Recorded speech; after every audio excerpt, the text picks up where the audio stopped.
Assalamualaikum warahmatullahi wabarakatuh. Salam sejahtera bagi kita semua.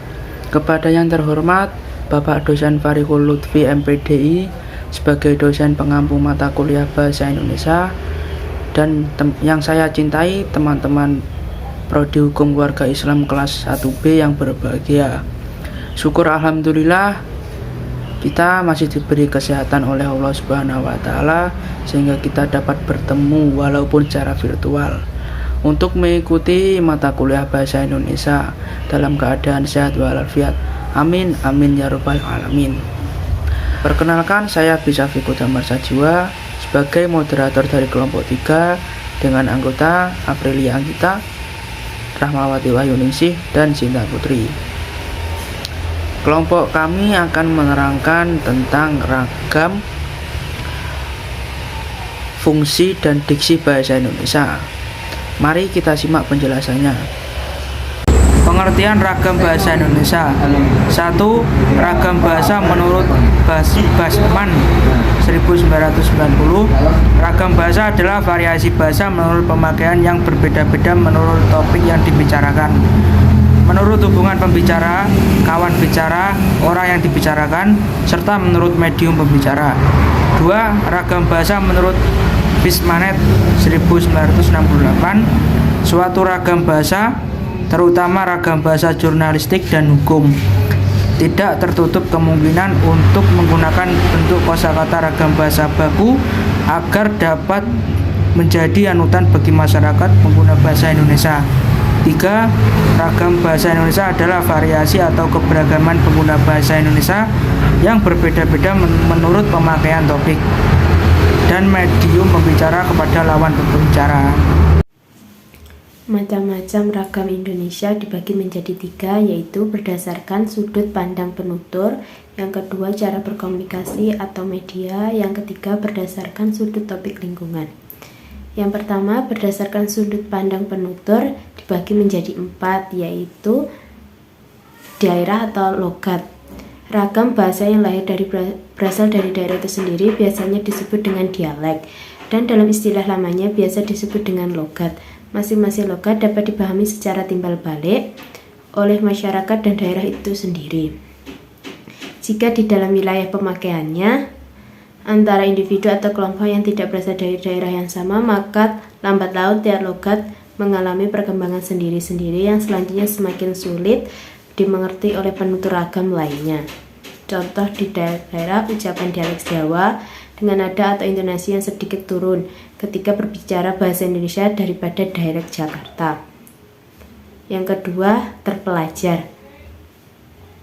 Ragam sudut pandang penggunaan bahasa Indonesia yang digunakan oleh kelompok penutur berpendidikan terlihat jelas perbedaannya dibanding dengan kelompok penutur yang tidak berpendidikan, terutama dalam pelafalan kata yang berasal dari bahasa asing. Yang ketiga, resmi.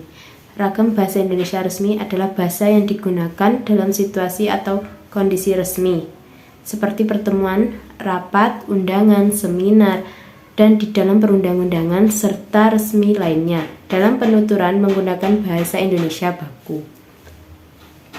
Yang keempat, tidak resmi adalah ragam bahasa yang digunakan dalam situasi tidak resmi atau non formal, seperti di dalam surat pribadi, pergaulan, dan percakapan pribadi sehari-hari yang mana menggunakan bahasa Indonesia non baku.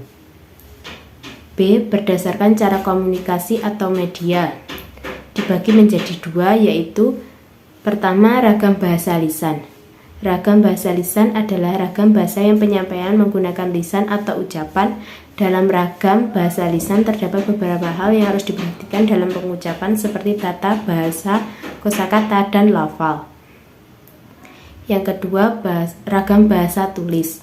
Ragam bahasa tulis adalah suatu ragam bahasa yang dihasilkan dengan menggunakan tulisan dan huruf sebagai unsur dasar penggunaannya. Contoh ragam bahasa tulis diantaranya ragam bahasa catatan dan ragam bahasa surat.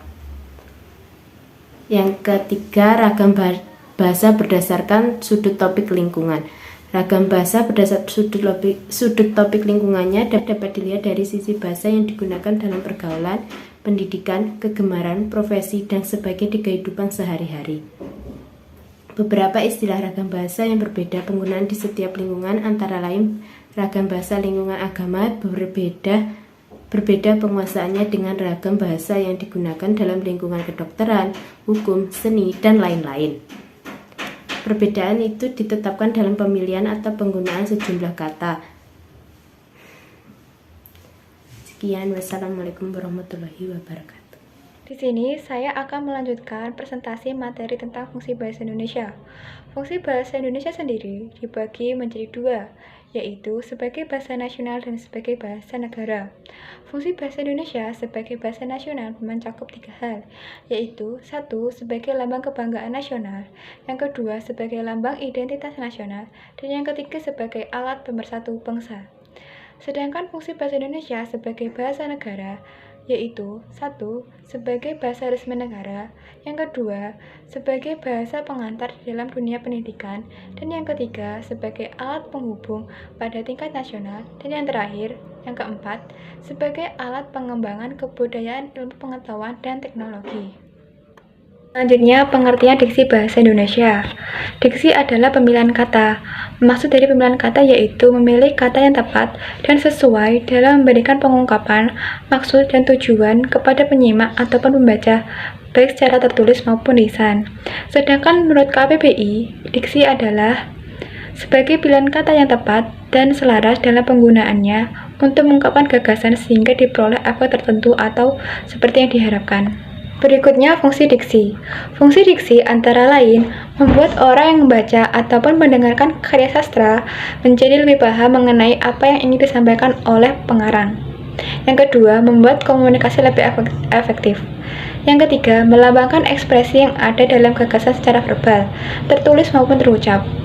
Yang keempat, membentuk ekspresi ataupun gagasan yang tepat sehingga dapat menyenangkan pendengar maupun pembacanya. Saya di sini akan menerangkan tentang jenis-jenis diksi dan syarat-syarat yang menentukan kesesuaian diksi. Jenis-jenis diksi. A. Berdasarkan sifatnya. 1. Makna denotatif. Makna denotatif menyatakan arti yang sebenarnya atau faktual dari sebuah kata ataupun pernyataan. Penggunaan makna denotatif biasanya berhubungan dengan bahasa ilmiah. Makna ini digunakan untuk menyampaikan informasi secara khusus dengan tujuan utamanya tidak menginginkan interpretasi tambahan dari tiap pembaca. Contoh makna denotatif: pembagian bansos di Kecamatan Sukamaju, antrian warga mulai meluap sampai ke jalan raya. Contoh ini yang menunjukkan makna denotatif ialah meluap sampai ke jalan raya. 2. Makna konotatif. Makna konotatif adalah suatu jenis kata yang memiliki arti bukan sebenarnya. Makna yang timbul akibat dari sikap sosial, sikap mandiri, dan kriteria tambahan yang dikenakan pada sebuah makna konseptual. Seperti contoh, pelaku terduga korupsi dana bansos ditangkap oleh petugas satuan KPK dengan tebal mukanya terutama saat disoroti oleh wartawan. Makna konotatif dalam contoh ini yaitu tebal mukanya sama dengan tidak tahu malu. B. Berdasarkan makna leksikal. 1. Makna leksikal adalah makna jenis-jenis kata yang belum mengalami proses perubahan bentuk, bersifat konkret dan denotatif, mempunyai makna yang sebenarnya atau tidak bisa ambigu. Di dalam hubungan makna leksikal terdapat beberapa jenis kata yang berwujud. A. Sinonim, persamaan kata yang memiliki makna yang sama. B. Antonim, kata yang memiliki makna berlawanan atau disebut lawan kata. C. Homonim, kata yang memiliki makna berbeda namun pada lafal dan kata itu sama. D. Homofon, kata yang memiliki makna dan kata berbeda namun mempunyai lafal yang sama. E. Homograf, kata yang memiliki makna dan lafal berbeda namun mempunyai kata yang sama. F. Polisemi, kata yang memiliki banyak arti. G. Hipermin, kata yang mewakili banyak dari penyebutan kata lain. H. Hipomin, kata yang terwakili oleh suatu kata hipermin. Syarat-syarat yang menentukan kesesuaian diksi. 1. Menggunakan bahasa baku dan cermat dengan tidak menyampuradukan penggunaannya dengan bahasa non-baku. 2. Hindari penggunaan bahasa substandar dalam situasi formal. 3. Menggunakan kata ilmiah untuk penulisan karangan ilmiah dan komunikasi non-ilmiah menggunakan kata populer. 4. Hindari jargon yang tidak dimengerti publik. 5. Hindari penggunaan bahasa lisan atau pergaulan dalam bahasa tulis. Sekian presentasi dari kelompok kami. Saya perwakilan dari kelompok 3 mengucapkan mohon maaf bila ada tutur kata yang kurang baik. Wallahu muwaffiq ila aqwamit thoriq. Assalamualaikum warahmatullahi wabarakatuh.